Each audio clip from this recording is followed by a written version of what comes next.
બનાસકાંઠાથી સમાચાર બનાસકાંઠાનું દિયોદર કે જ્યાં સરસ્વતી સાધના યોજનાની સાયકલ્સ ધૂળ ખાતી જોવા મળી।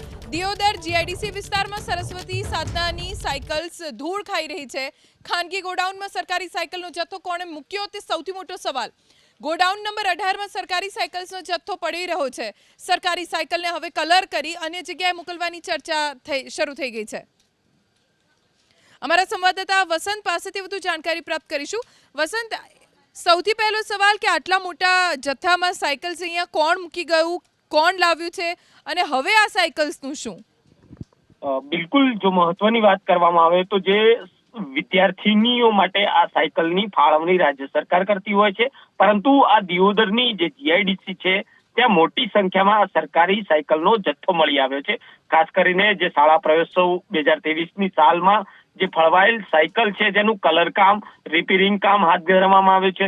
જો પરંતુ સૌથી મહત્વનો સવાલ કે પ્રાઇવેટ ગોડાઉનમાં આ સરકાર તરફથી ફાળવેલી સાયકલ કઈ રીતે ધૂળ ખાઈ રહી છે, જેને લઈને અનેક સવાલો છે। પરંતુ મોટી સંખ્યામાં આ સાયકલનો જથ્થો મળી આવતા ક્યાંક તંત્ર ઉપર પણ સવાલો છે। હાલ તો આ સાયકલોનું કલર કામ કરી સાયકલનો જથ્થો છે તે અન્ય જગ્યા પર મૂકવામાં આવતા હોવાનું અનુમાન છે।